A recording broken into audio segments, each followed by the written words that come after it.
Alright guys, today we're going to be planning these table legs for our woodworker bench. We're also going to talk about the political climate and what candidate offers the most freedom.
Alright guys, my camera battery went out a little bit, so we were able to get these things planed.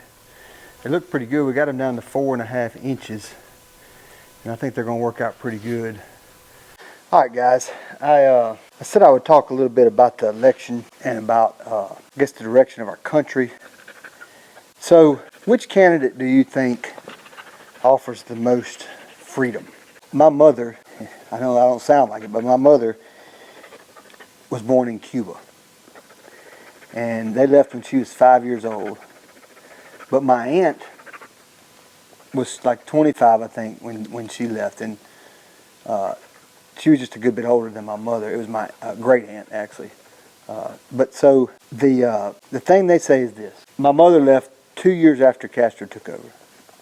So you just think about how little time it was between the time Castro took over to when communism had taken effect, enough to where my mother's family left.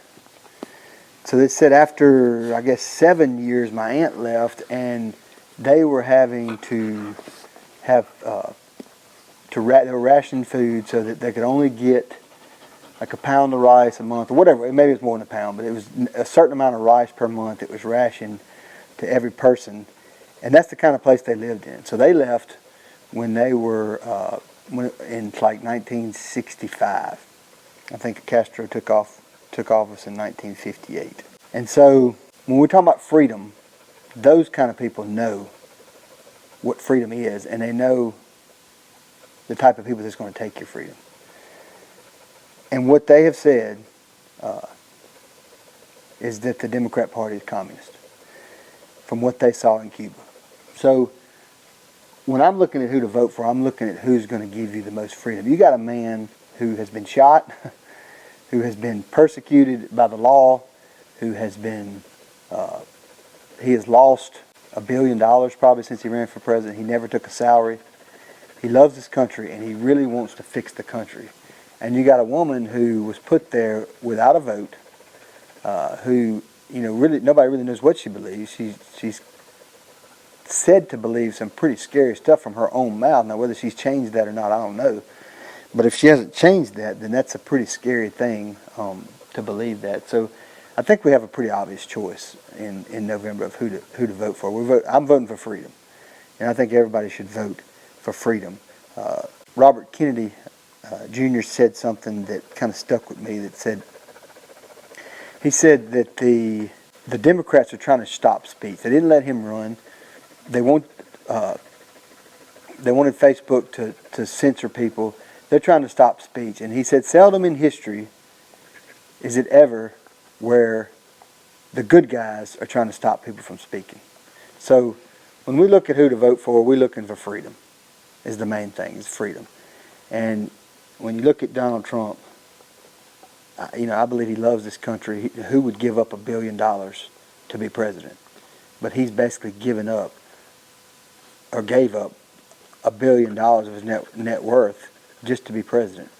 Now, he probably got it back with the launch of that media company that he had, but he didn't know he was going to get it back, if he did. Now, I don't know. I think his net worth is higher now, but for the most part, he didn't know he was going to get it back. And so he's somebody who lost $1 billion.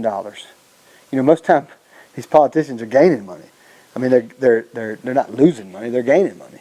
So he was able to. He lost money being president, and then he wants to run again. I mean, he's going to lose another billion? Who's the patriot? Who's the one who loves the country? The one that's willing to give up. Whoever's willing to give up the most loves the most. I mean, you look at George Washington and all those people. Those people were rich.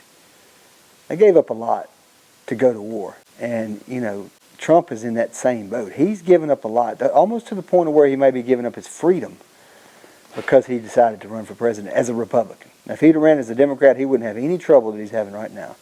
But he ran as a Republican. That was the mistake he made, which I wouldn't have voted for him either the other way, but because I believe that the Democrat Party is in pretty bad shape. From things they believe, it's pretty demonic. So there's no, when you got girls playing boys sports, there's no gray line in who to vote for.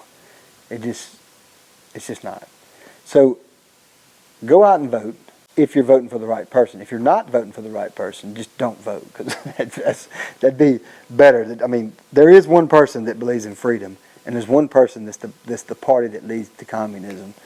And like I said, my Cuban family, they've seen communism. They lost their land because of communists, because of Fidel Castro. And then when they look at the two parties, they say the Democrat Party is communist. So be what it may, do with that what you will, but I'm voting for freedom in November, and I'm voting for Donald Trump. And and to wrap it up, just think about it. I can think about it in my own personal finances. Things were a lot better when Trump was running the country. Gas has doubled, eggs have tripled. Things have just gone crazy in prices since he's not president anymore. And it wasn't like that. You could feel it. Rush Limbaugh used to say that when the president and the economy is good, you can feel it. And I could feel it when Trump was in office. I could feel the economy. I could feel it in my everyday life. You had more money to spend. You had more money to go on vacation on. You had better vacations. You could feel it. And so I want to get back to that.